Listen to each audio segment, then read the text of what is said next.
മിശിഹായിൽ പ്രിയമുള്ള സഹോദരി സഹോദരന്മാരെ, പ്രിയമക്കളെ, ഈ പ്രഭാതത്തിൽ സങ്കീർത്തനം 86:11, The book of Psalms chapter 86 verse 11. കർത്താവേ, ഞാൻ അങ്ങയുടെ സത്യത്തിൽ നടക്കേണ്ടതിന് അങ്ങയുടെ വഴി എന്നെ പഠിപ്പിക്കണമേ. അങ്ങയുടെ നാമത്തെ ഭയപ്പെടാൻ എന്റെ ഹൃദയത്തെ ഏകാഗ്രമാക്കണമേ. ഏകാഗ്രത പാലിക്കാൻ കഴിവ് തരണമേ എന്ന് സങ്കീർത്തകൻ പ്രാർത്ഥിക്കുകയാണ്. ഏകാഗ്രത നഷ്ടപ്പെട്ടവർക്ക് ജീവിതത്തിൽ സന്തോഷമുണ്ടാവുകയില്ല. അവർ പതറിയ ചിന്തകളുള്ളവരായി. രണ്ട് യജമാനന്മാരെ ഒരുപോലെ സേവിപ്പാൻ കഴിയുകയില്ല.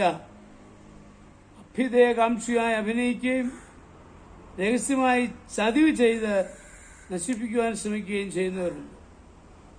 രഹസ്യമായി തെറ്റ് ചെയ്യുകയും ആ തെറ്റ് പ്രവർത്തിക്കുന്ന മറ്റുള്ളവരെ പറ്റി ദൂഷ്യം പറയുകയും ചെയ്യുന്നവരുണ്ട്. ഇവരുടെ എല്ലാം ഹൃദയത്തിനുള്ളിൽ യുദ്ധം നടക്കുകയാണ്. ഇക്കൂട്ടർക്ക് ഒരിക്കലും മനസ്സമാധാനം ഉണ്ടാവുകയില്ല.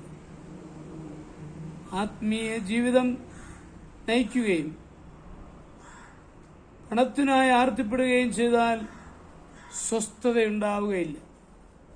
എബ്രഹാം ഊർ നഗരം വിട്ട് ദൈവനിർദ്ദേശപ്രകാരം കാനാനിലേക്ക് യാത്രയായി.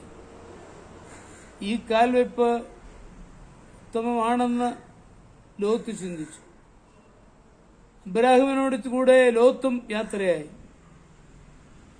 നല്ല ആഗ്രഹത്തിന് വിപരീതമായി സുഖജീവിത താൽപര്യവും ധനസമ്പാദന മോഹവും ലോത്തിന്റെ മനസ്സിൽ കടന്നുകൂടി.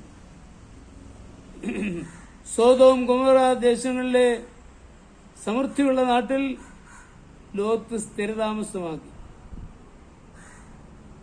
സ്വന്തമായി പറമ്പും വീടും സമ്പാദിച്ചു. പക്ഷെ അക്കാലത്തൊരിക്കലും ലോത്തിന് സമാധാനം ഉണ്ടായിരുന്നില്ല. അധർമ്മികളുടെ ഇടയിൽ വസിച്ചിരിക്കുമ്പോൾ നാൾതോറും അധർമ്മ പ്രവൃത്തികൾ കണ്ടും കേട്ടും തന്റെ നീതി നിറഞ്ഞ മനസ്സ് നൊന്ത് അവരുടെ പ്രവൃത്തിയാൽ വലഞ്ഞുപോയ നീതിമാനായ ലോത്ത്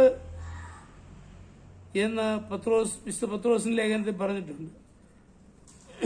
അവസാനം ഒന്നുമില്ലാത്തവനായ നാട് വിട്ടുപോയി ദൈവരാജ്യത്തിൽ വിശ്വസിക്കുകയും ലോകസുഖത്തിനെ ആശ്രയിക്കുകയും ചെയ്താൽ നാം തകർന്നു പോകും.